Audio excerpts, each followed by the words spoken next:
magic arts craft unrestraining, mighty architect be thine. Hail, eternal to the end, master of enlightened art, doth to all thy words extend, to our initiate let us impart. Who comes here?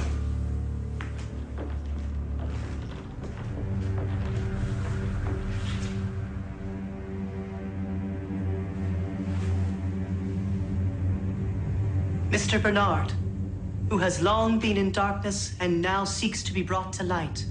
Having been in a state of darkness, what is the predominant wish in your heart? Light. Then let that blessing be restored. In thy presence doth this man be lying, begging for thy love undying, so mote it be. Great architect of the universe, grant that this candidate for masonry may so dedicate and devote his life to thy service. May he be assisted by the secrets of our Masonic art and enabled to display the beauties of true godliness. So mote it be. So mote it be. I most solemnly swear my devotion to the secrets revealed, obedience to the craft, and loyalty to this lodge, binding myself under no less penalty than to have my throat cut across, my tongue torn out, and my body buried in the sea. So help me God. Brother Initiate, it is with great pleasure that I extend to you, on behalf of the craft, a hearty welcome.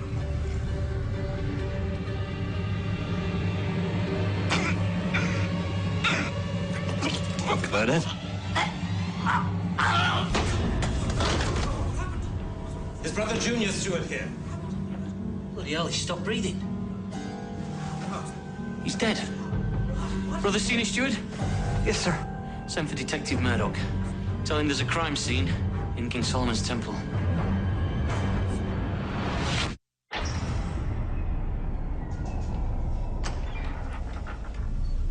His name's Victor Bernard, a newly entered apprentice. He applied for his first degree a few months ago. Then he died right in front of you, sir? Yes. Hell of a thing. It only took a few seconds. He started foaming at the mouth just after he took the blood oath. Blood oath? Sir, he was drinking... Not actual blood, Murdoch, wine. Oh, and it's been secured. Right then. Who brought the wine? Brother Boswell. He opened it right in front of us. Then who was present during this blood oath? Lodge members exclusively. Crabtree's got them assembled in another room. Sirs, the brethren are terribly distraught. Would you like to speak to them now? Yes, please, George. Thank you. Worshipful Master Eugene Anderson. Ah, you're not a Mason. No. How did you know? There's a handshake, sir. Brother Anderson, this is Detective Μέρντοχ. I can personally vouch for him. I understand that we need your detective here, Brother Brackenreid. However, we would all feel more comfortable if your superior brother were to lead the investigation. You are joking. Brother Crabtree, you may supervise police proceedings within the lodge. George, are you superior to the inspector here? Yes, sir. Mason can advance to the 3rd degree of Freemasonry by choice. After that, a brother must be expressly invited to ascend to the next level. And... Brother Brackenreid's offenses have kept his invitations at bay. Contemptuous language, general disobedience. Contemptuous language, mostly. It's all bollocks, of course. This is ludicrous. I'm his superior. Not in here. Brother Crabtree, the night is getting long. Let's get on with it. Yes, Brother Crabtree. How do you suggest we proceed? I suggest we send for Dr. Ogden, make sure the brethren are cooperative, and let Detective Μέρντοχ do his job. Very well. Brother Anderson, I should also like to pass the reins of the investigation back to the inspector. Ah, right. Excellent decision. Very well, then. Where shall we begin? With you, sir. Are you an atheist? I beg your pardon? Are you an atheist? I ask only because, as our Constitution clearly states, quote, we cannot allow a stupid atheist to infiltrate we who are obliged to obey the moral law. No, sir, I am a Catholic. A papist. I suppose that's better. Sir, did you know the victim well? No, but he showed promise. A sincere wish to be serviceable to the great architect of the universe. the great architect of the universe? God. Ah, I see. Do you know of anyone who wanted to harm Victor Bernard? No. He was a decent, orderly, quiet man. Had he been having any troubles lately? I wouldn't know. Was he friends with anyone here? I suppose the man who first proposed him. Brother Winters. We met 6 months ago. My law firm is in the same building as his accounting firm. Victor was a clever chap. He's amiable, he's very droll. So you proposed him? Yes, he was a genuinely great addition to the Brotherhood.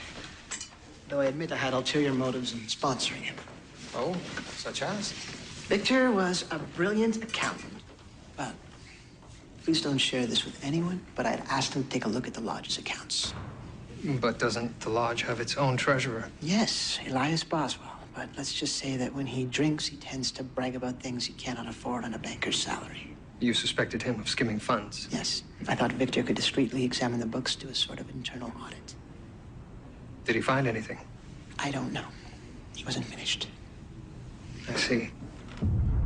There is a dead man in the temple, and he wants to look into our accounts. Sir, there's been word of concern over your bookkeeping methods. Which could be mistaken as motive.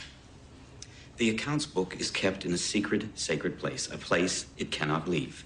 I'm not concerned with showing you the book. I am concerned with revealing where it is kept. Brother Boswell, don't make this difficult. Just show us the book. Sir, these shapes, what do they mean? I've seen them throughout the lodge. Well, according to history, the architect for each lodge incorporates the symbols into the design. It's called the Masonic cipher. Ah, cipher. So each of these shapes has a corresponding letter. That's intriguing. Sirs, you must come. He's taking us to the Hiram room. The Hiram room? Bloody hell. The Hiram room. Sir, the Hiram room was named for Hiram Abiff. He was the legendary chief architect of King Solomon's temple. He was murdered for refusing to divulge the Master Mason's secret password. Which is? Oh, sir, I couldn't possibly tell you that. Where I am about to show you, you must share with no one, particularly the others. They will not be pleased to learn that I let you see this. The others, sir? Only 33-degree Masons have access to the room. We have 3 of them. Brother Boswell is one, the other 2 are away overseas. But what about Anderson? I thought he was the head poobah. Brother Anderson is a worshipful master, but he's not nearly a 33rd degree Mason. Degrees and positions at the lodge are separate affairs. And really, Murdoch, poobah, this isn't Gilbert and Sullivan. You are all sworn to secrecy, especially the papist. Excellent.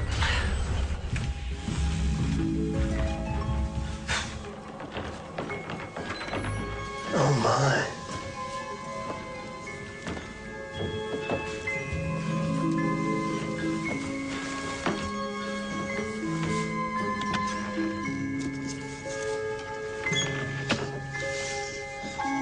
The accounts book you requested.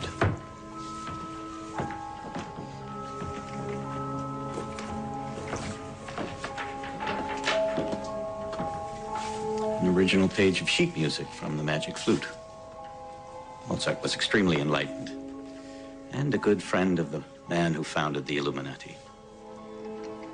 But I thought the Illuminati were considered heretical and officially suppressed.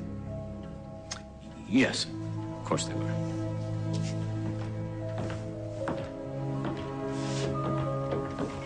Gentlemen, no disrespect intended, but do either of you know anything about accounting? Well, we've got dues paid, initiation fees, charitable association deposits, and not one withdrawal over $10. From my understanding of the lodge's practices, sir, these look to be in order. That will be Dr. Ogden.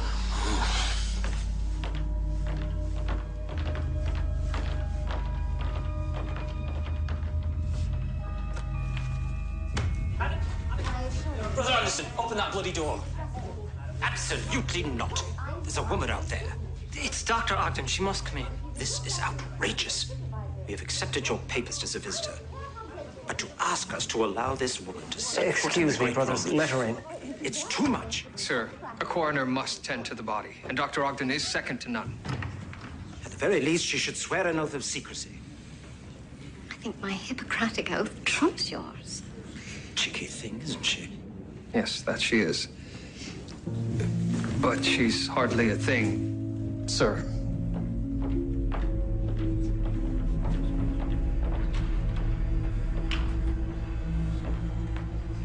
Any initial thoughts, Doctor? It's quite flushed. It could be a reaction to something. His tongue is engorged. From the bloody foam around his mouth, I suspect his throat is swollen shut as well. He died of asphyxia, then? Yes, from poison, it would seem. Sir, these brothers of yours, they aren't the most forthcoming bunch. They're not a bad lot. We do a great deal of work for charity, even though I do admit the rituals are laid on a bit thick. Ah, yes, the blood oath. And this from a man who drinks the blood of Christ every Sunday morning.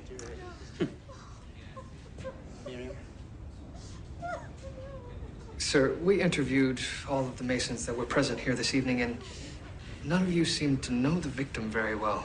Then we'll need to take a closer look, won't we? Yes, we will.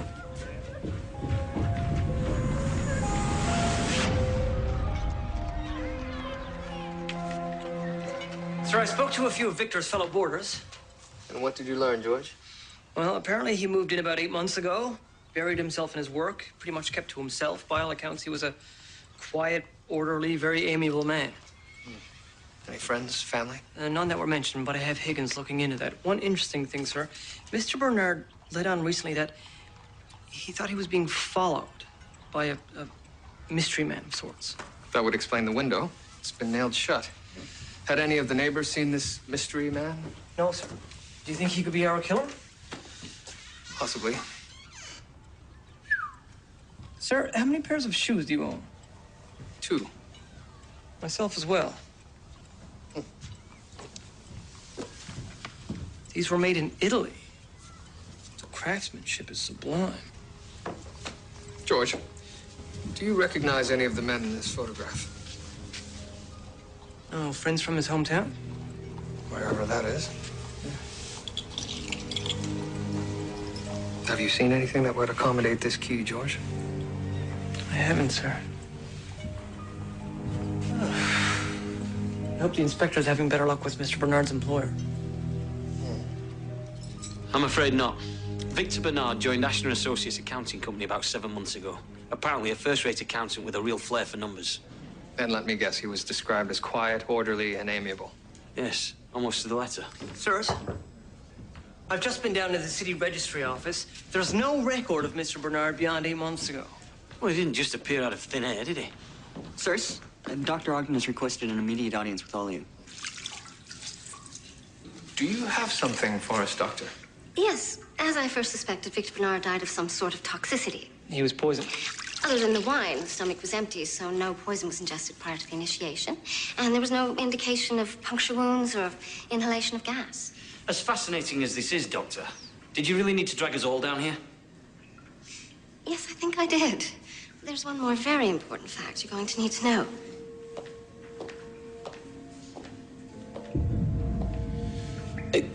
Is that... Are those?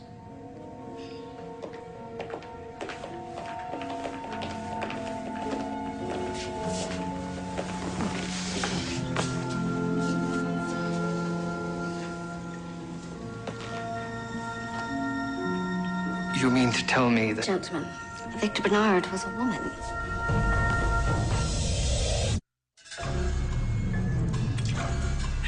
I passed water with that woman standing right beside me. Fascinating, sir. But what's even more fascinating was that she wasn't just dressing as a man. She was living her life as a man. But for what purpose? Clearly the woman was insane. Or, sir, maybe she was an escaped convict on the run. Or a spy. Krábtri, you've read too many penny dreadfuls. Not to be indelicate, sir, but the Lodge is an exclusive club. And where there is exclusivity, there are often secrets. And where there are secrets, there are those willing to do anything to keep them. Maddox, what do you think we are? What kind of man do you think would kill a woman for infiltrating a lodge? No, this is ludicrous. There's obviously been some confusion at the morgue, or... There is no confusion, Mr. Anderson. Victor Bernard was a woman. And it is obvious that you disapprove of women. Of course I do. Emotional, erratic creatures.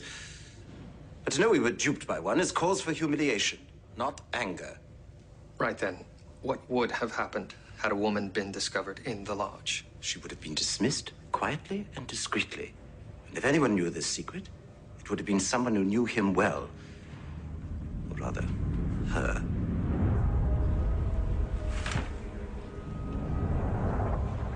I don't understand.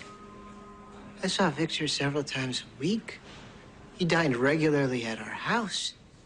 All this time you'd spent with her, you had no idea she was a woman. No, never. You say Victor dined at your home frequently. Perhaps Mrs. Winters sensed something? Miriam and I have no secrets. None. But perhaps when you discovered her secret, you felt betrayed. After all, you had been great friends with a man who turned out to be a woman. Damn it, sir, a friend of mine just died. I wouldn't. I couldn't. Apparently she was being followed. Did you know that? No. It appears I didn't know much at all. What are we looking for, sir? We need fresh eyes on this, George. While investigating the murder of Victor the man, we may have missed something significant about Victor the woman. I know exactly what we missed, sir. Oh? The shoes. I mean, not the shoes themselves, but the sheer number of shoes. My 16-year-old cousin Penny has an obsession with fashionable footwear. Sir, I think all women share a strange fascination with shoes. Surely that's an exaggeration, George. I wouldn't be sure, sir. Wait, George. Something's different.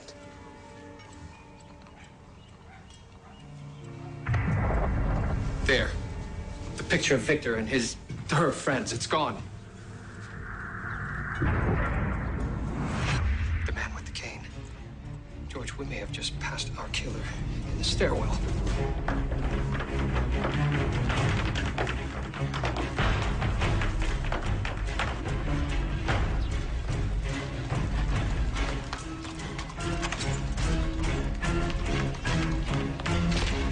Here, in here.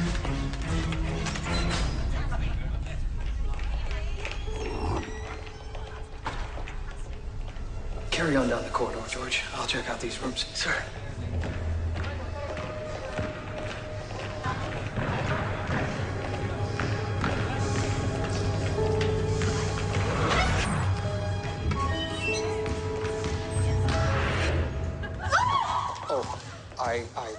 Do not disturb. I believe that's what the sign on the door clearly says. I apologize, miss. You know, it's trying enough, sir, to have to endure these second-rate facilities passed down from the men's teams. But to also be denied privacy is quite unacceptable. I'm very sorry. Or perhaps you're some kind of peeping Tom.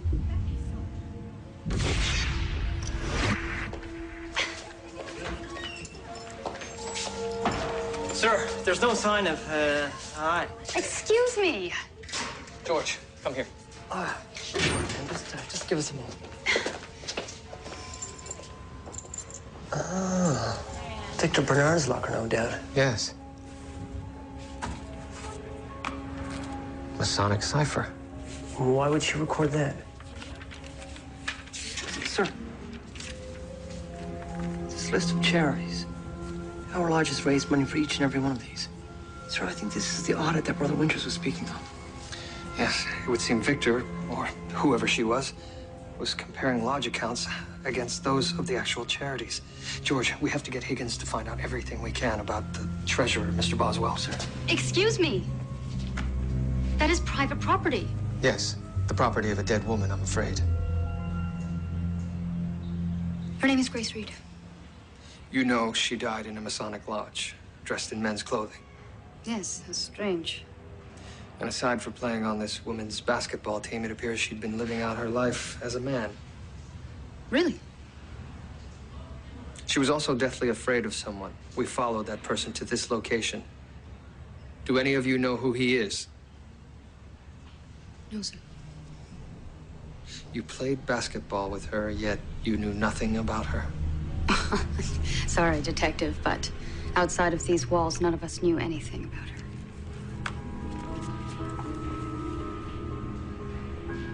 They're lying, all of them. So let me get this straight. A man in the lodge is killed, only this man turns out to be a woman who is somehow connected to a women's basketball team who seem to be hiding something. And the thing connecting the two of them is a mystery man with a cane. With a goatee, sir. It's complicated, to be sure. Complicated? Complicated? It makes no bloody sense whatsoever. Now, if these basketball girls do know something, let's drag them down the station and let's scare the living daylights out of them. A subtler approach might be more effective with this, sir. Perhaps we could send someone in undercover. That's a good idea. But who?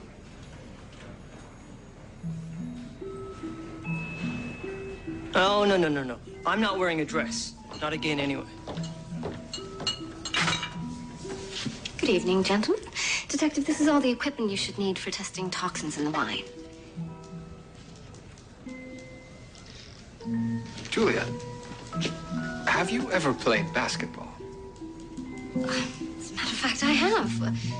Why do you ask? Here.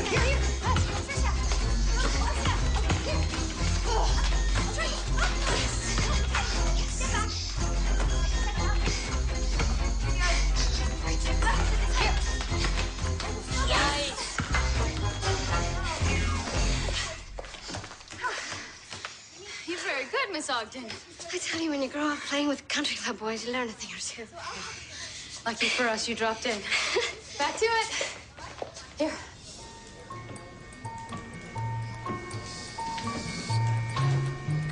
The Masonic cipher. Decoding something, sir? Yes, and according to her notebook, so was Grace Reed. She was particularly interested in these 5 symbols. Oh, that shouldn't be too difficult. 5 symbols, 5 letters. 120 permutations. Very good, George. But it's more complicated than that. For instance, this symbol could represent a P, but depending on its orientation, it could also be a T, a V, or an N. So, sir, if each of the 5 symbols potentially represent 1 in 4 letters, there must be thousands of variations. Over 2 quintillion, George. Sir, I think we're gonna need a bigger blackboard. Julia Ogden, have I understood you correctly? You're an unwed doctor living alone. Yes. A modern-day bachelor girl. Well, I think that's about the most blissful thing I've ever heard. Father would rather see me married, bored, and unhappy than living a life so free. He barely tolerates my secretarial work at the law office. It was a bit of a battle to be where I am, but I have no regrets. The men with whom you work, do they think you brazenly improper? Who knows what men think? How true. Julia, would you be interested in coming on a little adventure this evening? Just a little fun amongst us girls.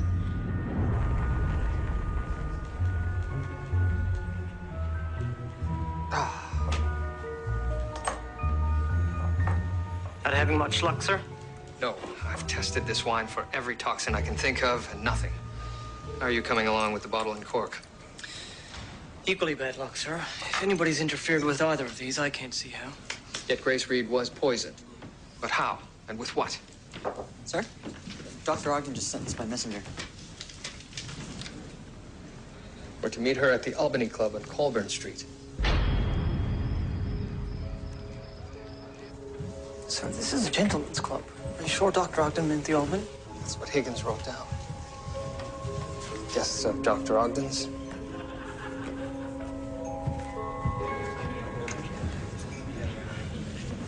What are we looking for, sir? I have no idea.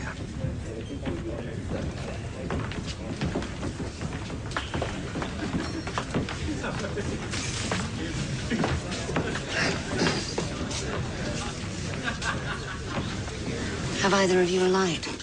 Sorry.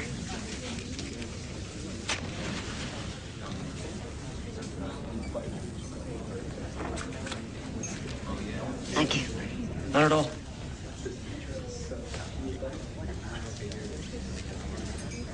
Julia? Dr. Ogden, you look like a man. Like a pretty man. I had no idea a man's suit could be so comfortable. It's delightful not wearing a corset.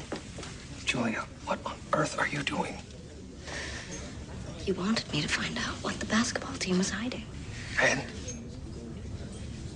Look around you.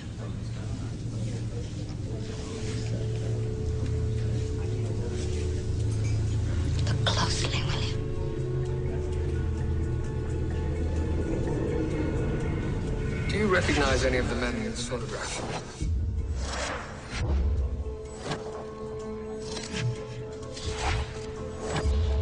The women's basketball team. Those are women? Oh, my goodness. Sir, they're exceedingly convincing. What are they doing here? And why dressed like that? It's a sort of club. They seek experiences that give them liberties exclusive to men. Sir. There. Hello. It's our man with the cane.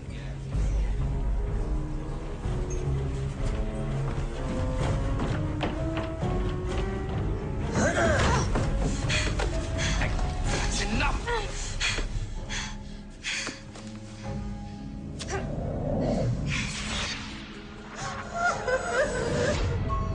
Mrs. Winters.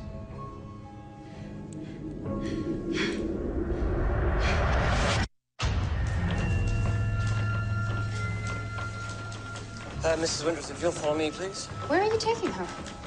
The rest of you, please have a seat. I have some questions about Grace Reed's murder. Doctor, Yes, Inspector. let's talk in my office, shall we? You too, Murdoch. Junior? You rat. Well, it's obvious. This lot either killed Grace Reed or at least had something to do with it. In a Mason's lodge, I don't see how that's obvious. They did lie to me. They were afraid. Most of them have husbands, fathers, even mothers who would disown them for doing this. I don't understand it myself. The Temperance League, the Suffrage Association, feminists.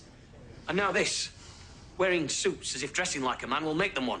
They don't want to be men. They want to be equal. No, they don't. They have no idea what it takes to be a man. And trust me, love, when I tell you that they couldn't handle it.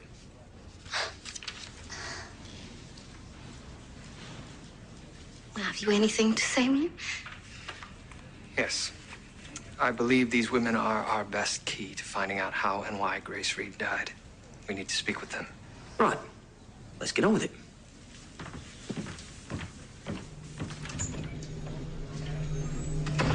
Have you no opinion on this matter? Yes, of course I do. And yet you just stand there.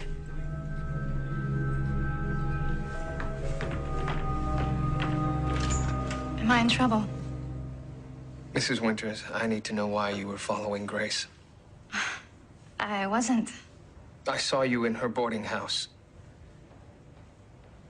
Only to get the photograph back, so no one would discover our secret. Prior to her death, someone had been following Grace. Was it you? No, not Miriam. Someone else was following Gracie. Who? I don't know, but she was being followed. And then when she was murdered, we were afraid we might be next. Is that why on the night of her death you didn't tell us that Grace was a woman? Yes. Plus, my husband and all his brethren were there. I couldn't risk the social outrage it might cause. If dressing as a man is so outrageous, why were you doing it? When Leonard introduced me to Victor, I somehow sensed he was a woman. She opened the door to a world I had never known. We lunched together, and we took long walks, and the respect she commanded as a man. It was so freeing, in a way that, well, they'll never understand.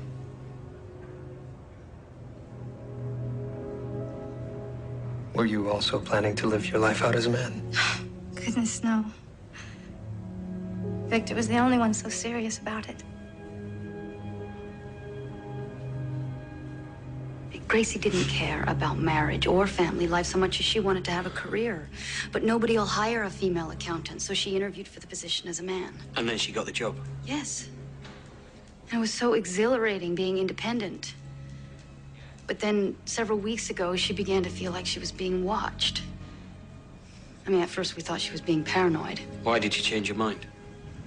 Well, then Miriam saw him, too.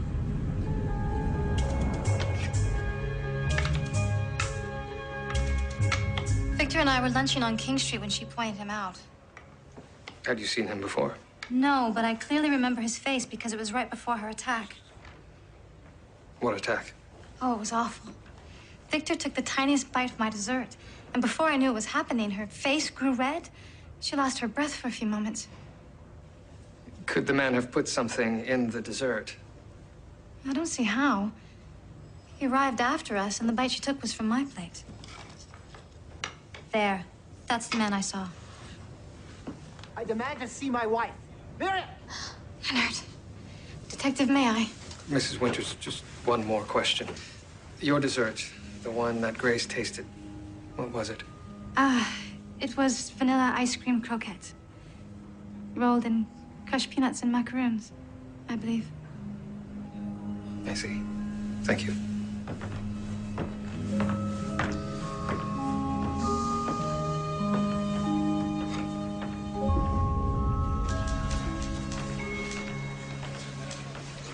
Miriam? What in the world is going on here? Who are these people? Why are you dressed like that? Leonard, please don't be angry. These are my friends. What kind of friends? Well, it's a club of sorts. Victor introduced me. And you get this from me? Victor's true nature, this secret club? Yes, Leonard, a secret club. Just like your secret Mason's club, and your secret gentleman's club, and your secret country club. Miriam, please. I never meant to keep anything from you. All right. This is our mystery man. Do either of you recognize him? Nope. Krábtri? No, sir. We should show this to our fellow brethren. I'll call an emergency meeting. Where's Dr. Ogden? I need her help in testing something. Another poison? Not quite. Peanuts. You think this she-man died from peanut poisoning? It's a possibility. I can't think what else would be. Ice cream and macaroons seem even less likely. So death by peanut is what you're proposing? It would be exceedingly rare. However, I have read material that supports theories of hypersensitivity to food. Peanuts are rare enough on their own, so to be sensitive to them seems highly unlikely. Well, there are no traces of peanut protein in the wine. There you go. Unless we're testing the wrong piece of evidence. What if the killer ground the peanuts into a fine liquid-soluble paste, spread it in the skull, then when the wine was poured into the skull, it would have mixed with the peanuts, becoming lethal to Grace Reed? It's possible. This mystery man could easily have learned of Grace Reed's sensitivity to peanuts from the attack she had while lunching with Miriam Winters. Exactly. Detective, a word?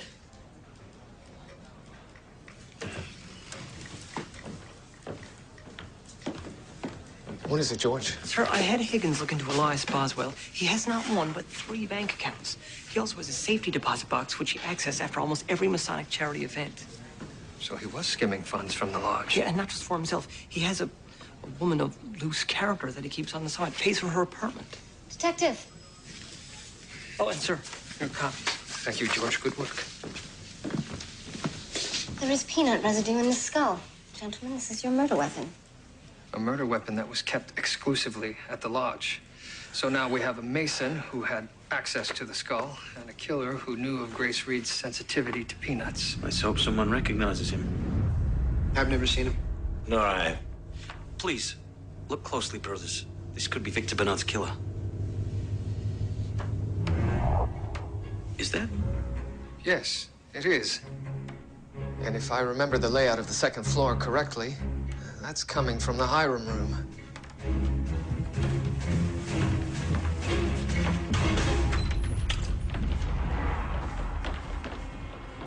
The morality of our temple has been tested. The great architect of the universe's vengeance is upon us. Anderson, shut up. Gentlemen, please step back.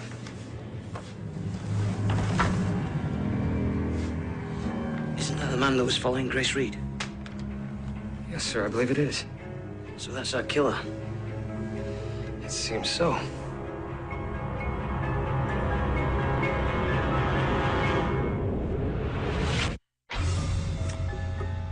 According to this, his name is Francis LaChapelle. He's a private investigator. Maybe he was following Grace at the behest of the killer.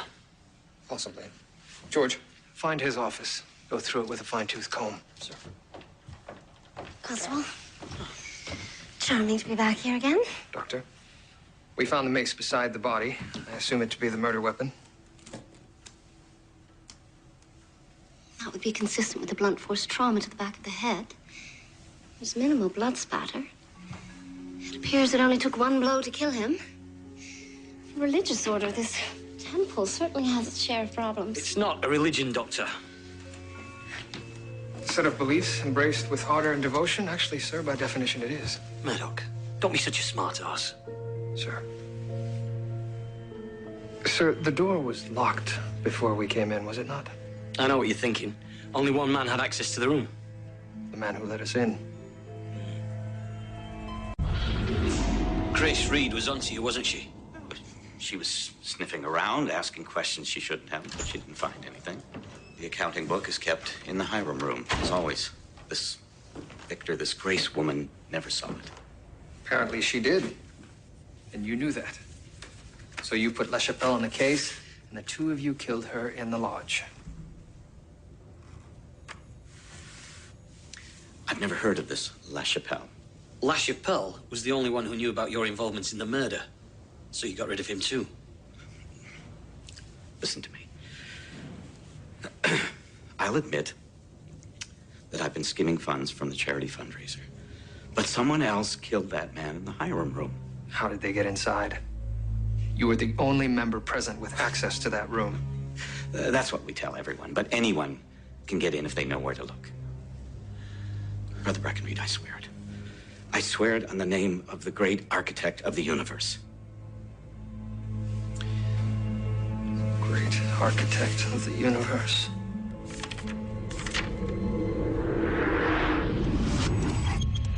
The code to the combination. It's written on the floor of the Great Room in Masonic cipher. GAOTU. It's an acronym. Great Architect of the Universe.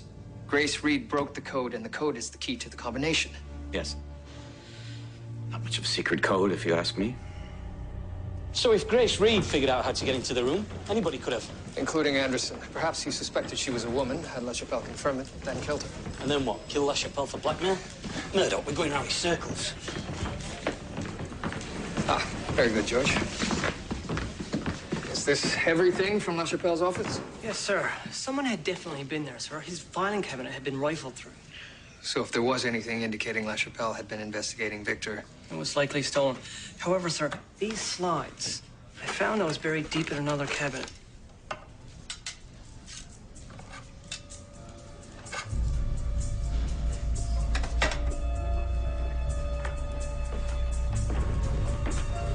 Take a look at this, George.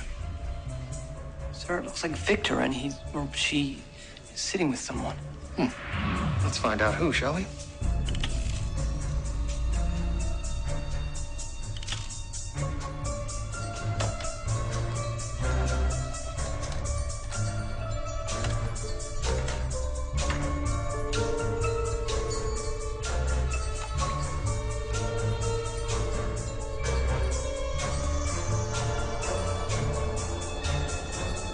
Sir, it's Grace Reed and Miriam Winters.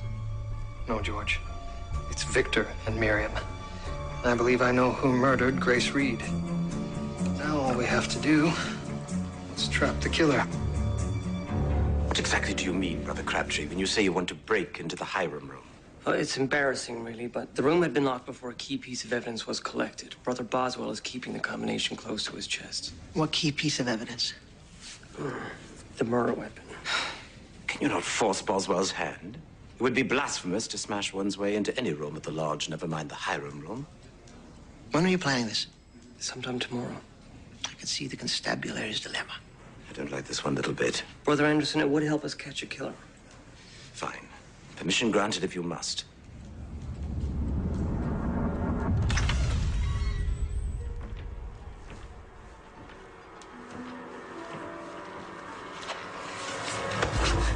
Mr. Winters, you are under arrest.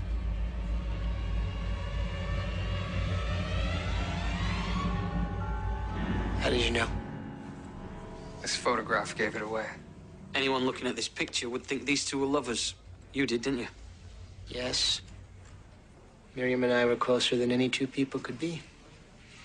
Then she started spending so much time with that man. That's when you hired LaChapelle to follow Miriam. But he mistook their relationship for something else as well. And your worst fears were confirmed. You learned of Victor's sensitivity to peanuts, which led to the poisoning of the skull. Then you learned that she was a woman.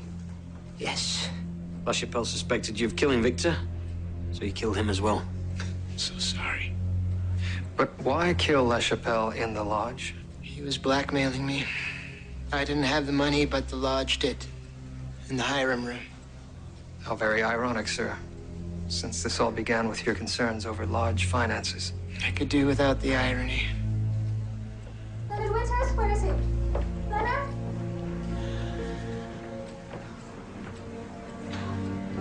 I understand. I can't see her now. I can't see her face when she learns what I've done. Please, let me speak with her. I'll speak with her. Sit down, Leonard.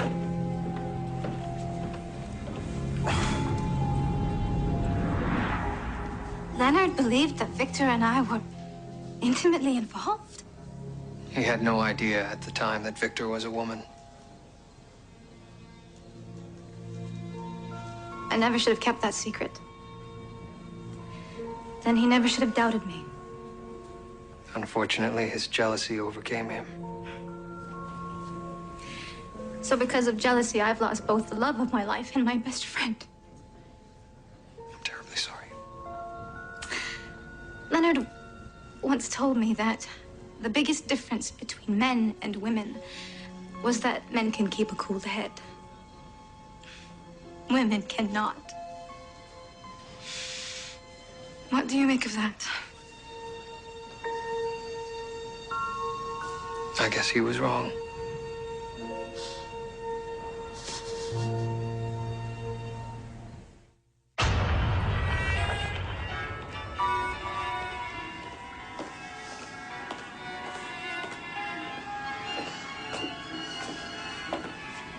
Am I interrupting? No, just catching up on my reading. I'm quite interested in these hypersensitivities to food. Obviously, to some people, the peanut can be extremely harmful. Fascinating.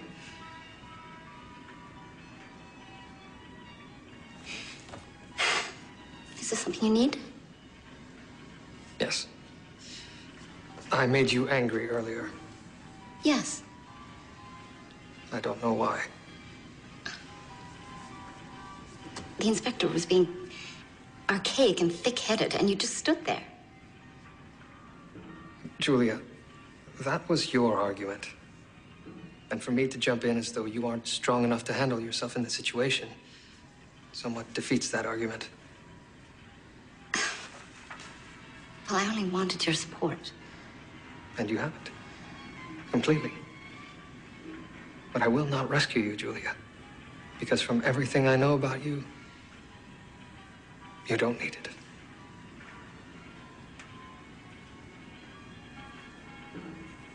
Your logic is infuriating. Just a little bit winsome. Perhaps a little. Good.